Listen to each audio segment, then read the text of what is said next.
Bonjour à toutes et à tous, j'espère que vous allez bien. Je reviens tout juste de vacances au moment où j'enregistre cet épisode.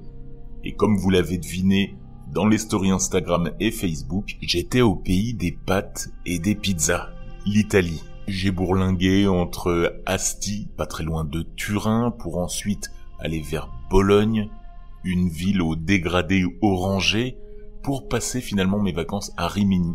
Alors c'est très touristique, mais c'est aussi très sympa. C'est un petit peu, je dirais, la Grande Motte, version italienne, en un petit peu plus touristique encore. Faut imaginer que les plages sont que des plages privées, il y en a 150, ça s'étale sur 3 villes, 15 km je crois. Et puis au retour, je suis passé par la magnifique Parme et son parmesan, Parme et son jambon de Parme, pour terminer pas très loin de Plaisance, dans une petite chambre d'hôte bien sympa. J'espère que vos vacances ont commencé ou qu'elles commenceront bientôt et que vous allez en profiter pour découvrir, pour vous dépenser ou pour vous reposer tout simplement.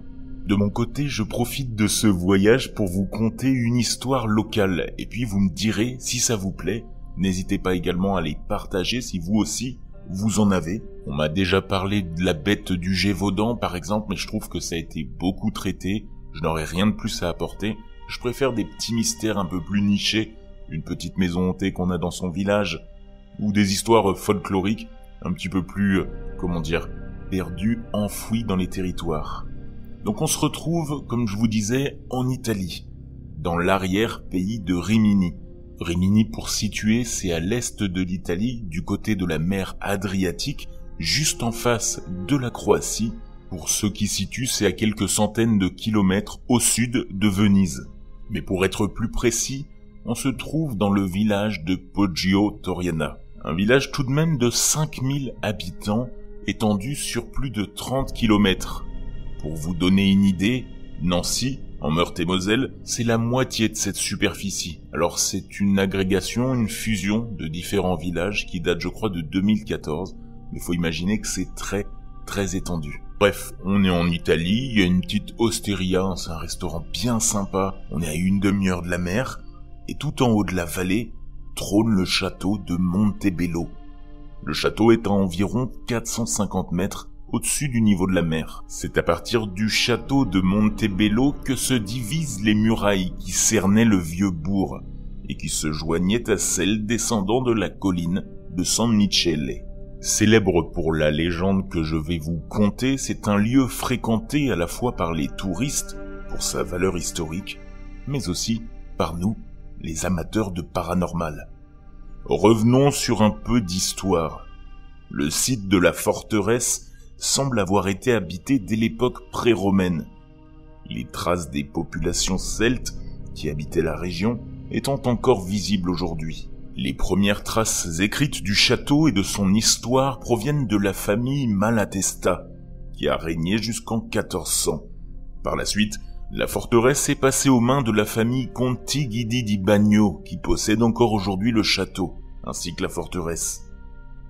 Plus récemment, cette zone a subi de lourds bombardements pendant la Seconde Guerre mondiale, mais grâce à une restauration parfaite, elle peut être aujourd'hui visitée comme un musée et fait partie de la longue liste des monuments italiens considérés comme ayant une grande valeur historique et culturelle.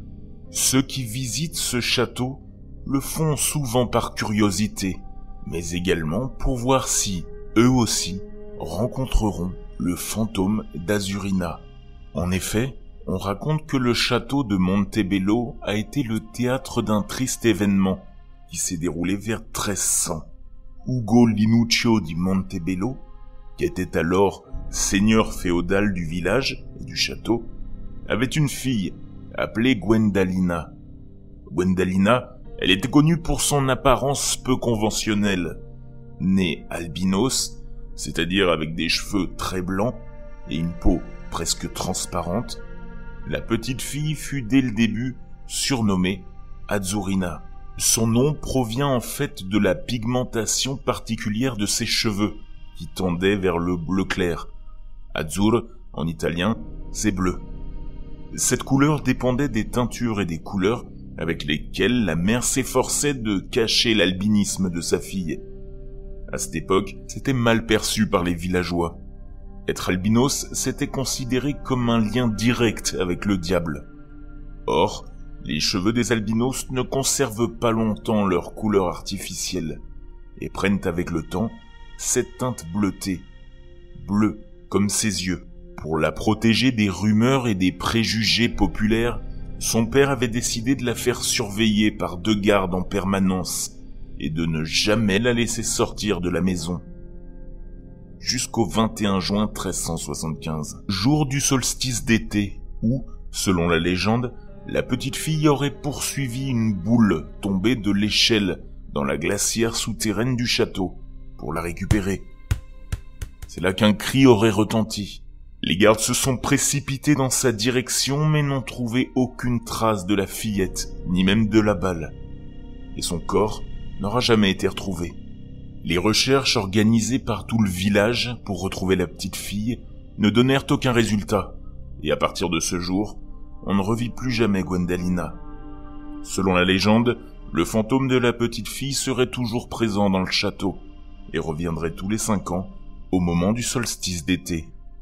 Son apparence a alimenté les légendes sur sa disparition et sur sa triste fin. Certains affirment qu'Azurina était en fait une sorcière, tandis que d'autres imputent sa mort à ses parents, épuisés par les rumeurs. Depuis 1990, date à laquelle le château a rouvert ses portes aux touristes, la légende a été constatée à plusieurs reprises par des experts en paranormal. Des techniciens se réunissent cycliquement, tous les 5 ans, au château de Montebello, pour enregistrer et analyser le même son. Des analyses plus approfondies ont permis d'isoler ce son, qui, pour certains, ressemble à des pleurs, pour d'autres, à des rires, et pour d'autres encore, à des extraits de phrases.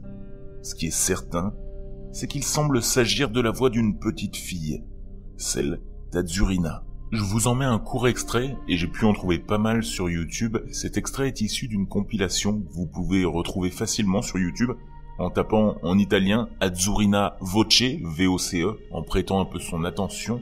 Vous allez peut-être entendre quelques pleurs infantiles. Je vous laisse écouter.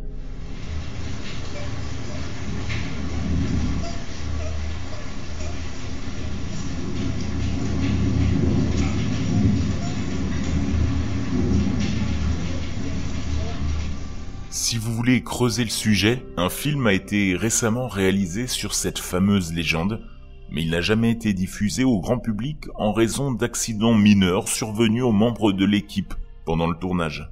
Giacomo Franciosa, qui aurait dû réaliser le film, a, selon la presse locale, été atteint d'une inexplicable maladie dès le début du tournage et un mystérieux accident a été reporté par l'acteur Gianfranco Terrine. Je vous mets le lien vers le synopsis et le trailer du film dans la description. Dernier point, selon la légende, l'année 2025 marquerait le retour d'Azurina. Donc si vous ne savez pas quoi faire cet été, le jour du solstice, vous avez peut-être maintenant une idée.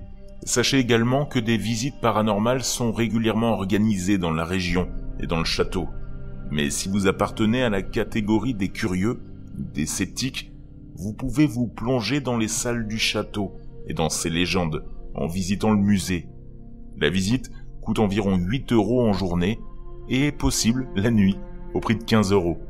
Vous pourrez retrouver toutes les informations nécessaires à la visite sur le site web. Alors, vous en avez d'autres, des histoires locales comme celle-ci? J'ai hâte de les entendre et de les lire sur Instagram, sur Facebook et par mail. Je vous souhaite une excellente soirée dans le noir.